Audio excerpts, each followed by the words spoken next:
میں بار بار اپنے پریوار کے بارے میں ہی سوچ رہا تھا اور انہی کا خیال میرے سامنے آ رہا تھا جو کہ کتنے سالوں سے چاچا چاچی کے ظلم جھیل رہے تھے۔ میں بس انہیں وہاں سے آزاد کرنا چاہتا تھا، یہ خوشی کی زندگی دینا چاہتا تھا، بھلے ہی میری زندگی نرک بن جائے، میں ان کے لیے کچھ بھی کرنے کو تیار تھا۔ تبھی اس کے بعد وہ عورت دوبارہ میرے قریب آئی۔ اس بار میں اسے انکار نہ کر پایا کیونکہ اس نے مجھے اچھی خاصی اور قیمت دے دی تھی، اور وہ جیسے جیسے میرے ساتھ کرتی گئی میں بھی اس کا بخوبی ساتھ دینے لگا تھا۔ پھر پورے 2 گھنٹوں کے بعد وہ عورت مجھے روم میں چھوڑ کر جا چکی تھی۔ وہ کہنے لگی کہ لڑکا کافی اچھا ہے، دوبارہ اسے ہی میرے پاس بھیجنا۔ اس کے بعد مجھے کافی تھکاوٹ بھی ہو رہی تھی، لیکن پیسوں کو دے کر مجھے ساری تھکاوٹ چور ہو چکی تھی۔ پیسوں کی خوشی مجھ میں زیادہ تھی۔ میں جلد ہی وہ پیسے لے کر ماں کے ہاتھوں میں تھما دیا۔ ماں مجھ سے پوچھنے بھی لگی کہ اتنے سارے پیسے کہاں سے آئے؟ بیٹا، میں نے کہا کہ ماں آپ بس ان پیسوں کا اچھے سے سنبھال کر رکھیں، بس ہمارے دن بدلنے والے ہیں، اللہ کا شکر ادا کریے گا، اب ہم جلد سے جلد یہاں سے کہیں دور چلے جائیں گے اور ایک اچھی خوشی کی زندگی جئیں گے۔ ماں بھی اس بات سے بے حد خوش تھی، کہنے لگی کہ بیٹا جو تو کہہ رہا ہے وہ سچ ہو۔ وہ بار بار مجھ سے اس کے بعد کام کے بارے میں پوچھنے لگی، لیکن میں انہیں اس کام کے بارے میں بالکل بھی نہیں بتانا چاہتا تھا۔ بات تو ہرگز یہی تھی کہ اگر انہیں یہ مساج پارلر کے بارے میں پتا چلتا تو وہ مجھے ترنت انکار کر دیتی۔ میں بار بار بہانہ کرنے لگا۔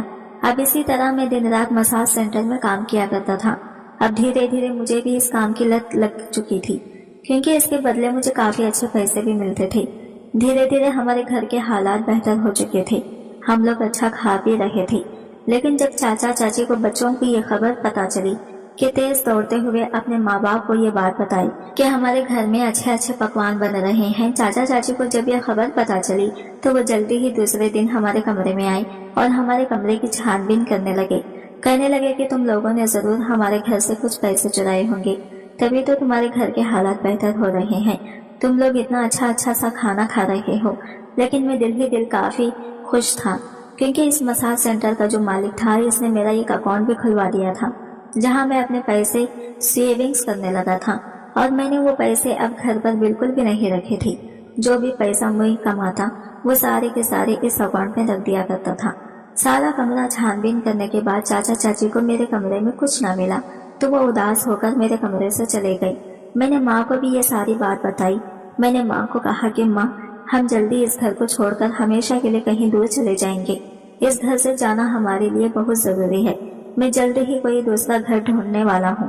تبھی ماں کہنے لگی کہ میں یہ سب بالکل بھی چھوڑ کر نہیں جا سکتی، یہ سب تو تیرے پاپا کا ہی ہے کیونکہ یہاں تمہارے بیٹا کی یادیں جڑی ہیں، پاپا نے بہت مشکل اور محنت کر کے یہ سب کچھ بنایا ہے۔ وہ بات الگ ہے تمہارے پاپا کے جانے کے بعد تمہارے چاچا چاچی نے ان سب پر اپنا حق جما لیا ہے، انہوں نے لالچ میں آ کر ہمیں ہی دھوکہ دے دیا۔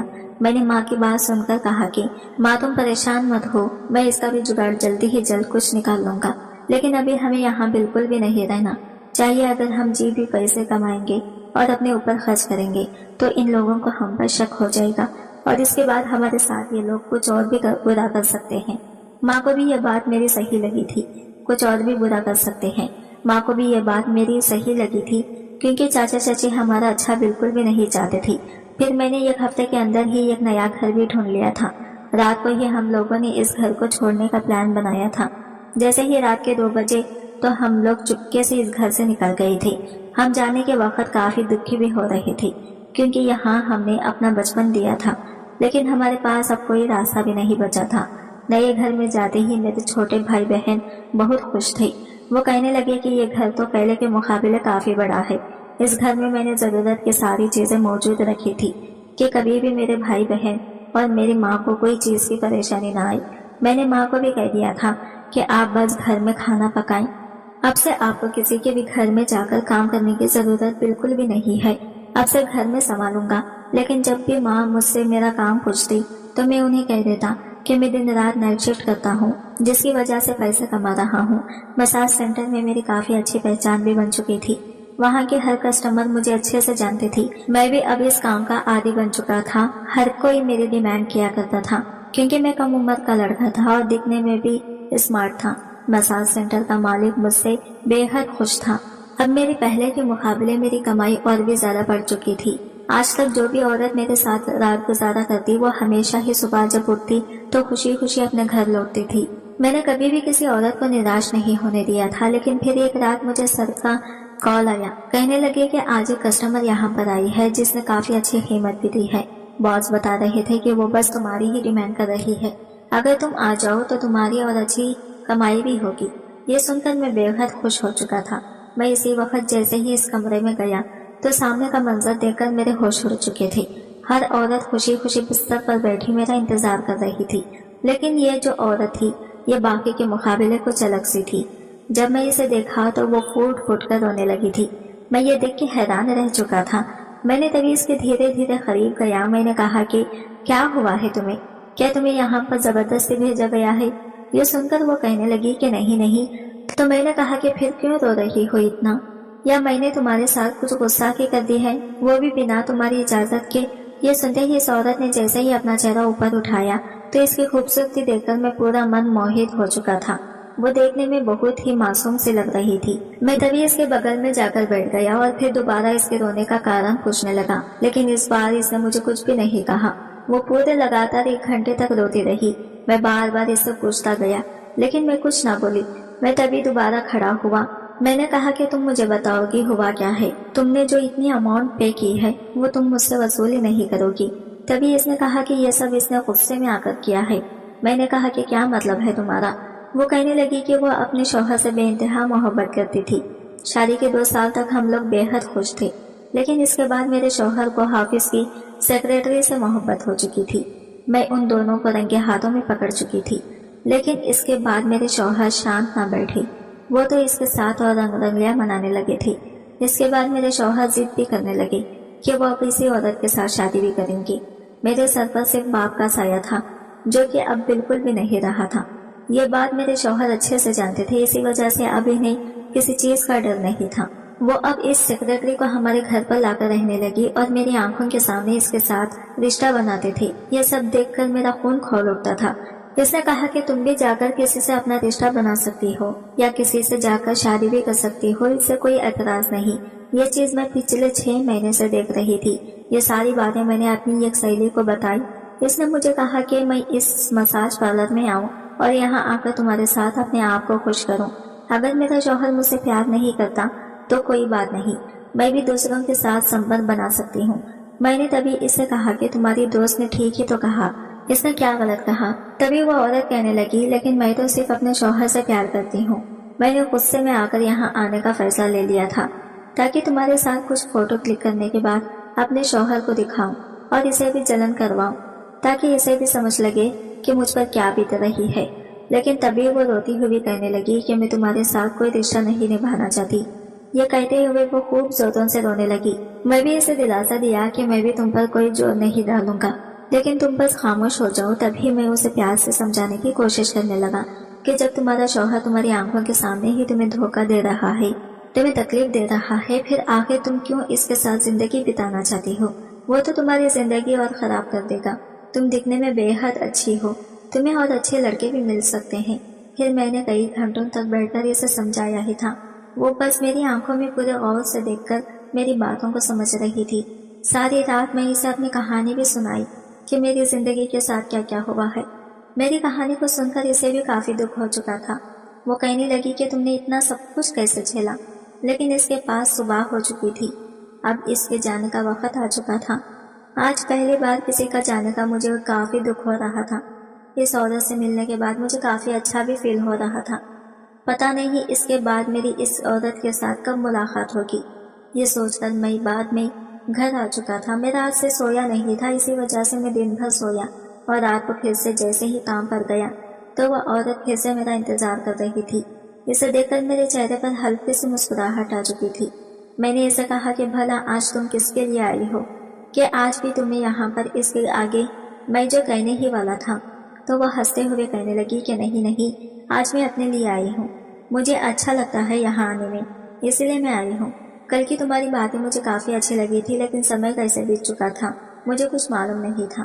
میں نے سوچا کہ چلو آج پھر تمہارے ساتھ وقت بتاتی ہوں۔ اسے بھی دھیرے دھیرے میرے ساتھ وقت بتانا اچھا لگنے لگا تھا۔ مجھے بھی اس کی تھوڑی بہت عادت سی ہونے لگی تھی۔ اب ہماری ملاقات پورا 1 مہینہ بیت چکا تھا۔ ان 1 مہینے میں وہ مجھ سے ہر دن ملنے کے لیے آیا کرتی تھی اور اس کے بدلے خوب اچھی خاصی قیمت بھی دیا کرتی تھی۔ وہ عورت مجھ سے کم عمر کی تھی، اس کے ساتھ مجھے وقت بتانا اب اچھا لگنے لگا تھا، لیکن ایک عادت اس کی بڑی ہی عجیب تھی کہ وہ جب بھی یہاں آتی تو پہلے کے مقابلے اور زیادہ پیسے بھی دیا کرتی تھی۔ جب میرا سر مجھے خوش ہو کر یہ بات بتایا کرتا تو میرے ہوش اڑ جاتے تھے۔ ایک رات میں نے اس سے بات بھی کی، میں نے کہا کہ تم ہر روز پہلے کو مقابلے اور زیادہ پیسے کیوں دیتی ہو؟ یہاں پر پیسہ ویسٹ مت کرو، اسے اپنے لیے بچا کر رکھو، کل کو تمہارے شوہر تمہیں چھوڑ دے گا تو تم کہاں جاؤ گی؟ تبھی وہ کہنے لگی یہ تو میں تمہارے لیے دیتی ہوں۔ یہ سن کر میں چپ ہو چکا تھا، تب اس نے میرا ہاتھ پکڑ لیا اور مجھے کہنے لگا کہ سمیر میں تمہیں دھیرے دھیرے تمہیں چاہنے لگی ہوں، تمہارے ساتھ مجھے وقت بتانا اب مجھے اچھا لگنے لگا ہے، میں دھیرے دھیرے اپنے شوہر کو بھی بھول چکی ہوں، میرا شوہر میرے سامنے ایسی ایسی حرکتیں کرتا ہے لیکن اب مجھے اس سے کوئی بھی لینا دینا نہیں، میرا شوہر تو اس عورت سے شادی کر کے بھی گھر میں لے آیا ہے اور میرے سامنے ہی سب کچھ کرتا ہے، لیکن اب مجھے ان لوگوں سے بالکل کوئی فرق نہیں پڑتا۔ یہ سن کر میں خوش ہو چکا تھا، میں نے کہا تبھی تو میں چاہتا تھا کہ تم اپنی زندگی میں آگے بڑھو، جس نے جو کیا ہے اسے بھی اس کی کیے کی سزا مل ہی جائے گی۔